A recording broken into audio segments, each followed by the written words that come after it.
চারদিকে রঙের ছড়াছড়ি। চারুকলার আঙিনায় এখন শুধুই রঙের খেলা আর বাঁশ কাগজের খসখস শব্দ। কেউ কাঠামোতে শেষ পোঁছ দিচ্ছেন, কেউ বা গভীর মমতায় ফুটিয়ে তুলছেন চিরচেনা কোনো পাখির অবয়ব। কাজ আর একদিন বাকি নেই, আজকেই কাজ শেষ। কালকে যেহেতু শোভাযাত্রা, আর শেষ মুহূর্তে অবশ্যই একটা উৎসব মুখর আমেজ বিরাজ করে। বাইরে থেকে অনেক দর্শনার্থী আসে, আমাদের এঙ্গেজমেন্টও অনেক বেশি বেড়ে যায় এই সময়, কারণ আমাদের কাজ দ্রুত শেষ করতে হবে।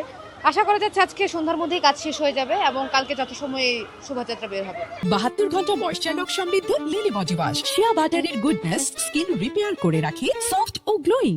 ছাত্রছাত্রী, শিক্ষক সবাই কাজ করতেছে। আমরা প্রতি বছরই একসাথে ভাবে কাজ করে থাকি। দেয়াল চিত্রণ হচ্ছে, এখানে দেয়ালের বিষয় হচ্ছে নকশি কাঁথার যে মোটিভগুলো, সেগুলো নিয়ে আমরা কাজ করছি দেয়ালের। হ্যাঁ, তো এইভাবেই কিন্তু আমাদের কাজটা আগায় আসলো, সবার সম্মিলিত একটা প্রচেষ্টায়। গ্র্যাজুয়েশনের আগে মনে হলো যে এই কাজের সাথে শেষবারের মতো ভালো মতো যুক্ত থাকতে পারলে আরও বেশি ভালো লাগবে। তো এখন যারা জুনিয়ররা আসছে তারা সবাই কাজ করতেছে, তাদেরকে অ্যাসিস্ট করতেছি, সাথে নিজেরাও তাদেরকে হেল্প করতেছি যাতে তারা ঠিকমতো কাজটা করতে পারে।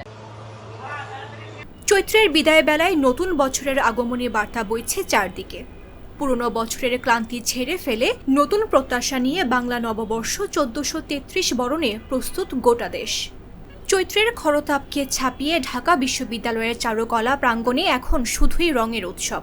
ফোক মোটিভগুলো আমরা বেশি প্রাধান্য দিচ্ছি, যেমন আমাদের স্ট্রাকচারে যেটা বেশি আকর্ষণীয়, সেখানে থাকছে হচ্ছে ট্যাপা পুতুল, ট্যাপা হাতি থাকছে, তারপর থাকছে দোতারা, মোরগ।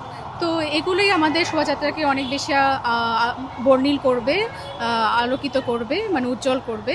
আমার 4 বছরের মধ্যে এইবারই আমি ফার্স্ট অন ক্যাম্পাস পয়লা বৈশাখ করতে পারতেছি, তাই অবশ্যই ভালো লাগতেছে। অ্যান্ড আমার মনে হয় গত কয়েক বছর যেহেতু হয় নাই ঠিকমতো, তাই এবার মানুষের মধ্যেও একটু দ্বিগুণ খুশি, কারণ এভাবে আমরা দেখি নাই যে 3-4 দিন আগের থেকে একদম ভার্সিটিতে পয়লা বৈশাখের একটা আমেজ চলে আসছে।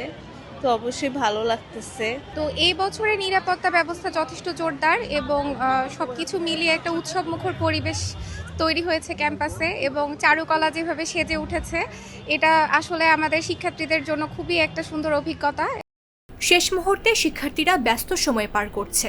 কেউ ক্যানভাসে তুলির আছড়ে ফুটিয়ে তুলছেন গ্রামীণ জীবনের চিত্র, কেউ বা রঙিন মুখোশ নির্মাণে ব্যস্ত। পহেলা বৈশাখের সন্ধিক্ষণ আমরাও গুনছি, খুব দ্রুতই আমাদের নতুন বর্ষের আগমনী ঘন্টা বেজেই যাবে, নতুন সূর্যোদয় হবে। তার জন্য দেখতেই পাচ্ছি ঢাকা বিশ্ববিদ্যালয়ের চারুকলা অনুষদ, তারা শিক্ষার্থীরা দিন রাত 24 ঘন্টা তারা পরিশ্রম করছে আমাদের সুন্দর একটি সকাল উপহার দেওয়ার জন্য। আর পহেলা বৈশাখ তো বাঙালির উৎসব, এই বাঙালির উৎসব। আর পহেলা বৈশাখ উৎসবটা এমন যে কোনো ধর্ম ভেদাভেদ কোনো কিছুই মানে না। এটা এমন এক উৎসব যে উৎসবে আমরা বাঙালিরা সবাই এক জায়গায় হতে পারি, যেটা আমাদের প্রাণের উৎসবে পরিণত হয়ে যায়। চারুকলার শেষ মুহূর্তের প্রস্তুতি দেখতে এসেছেন অনেকে।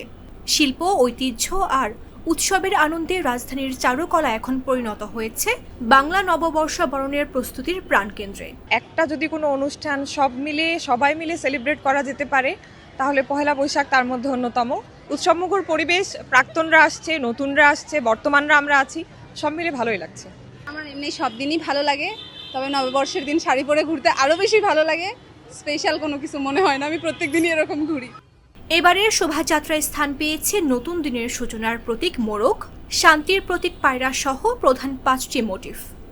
মামদুহা রাইসা, জাগো নিউজ।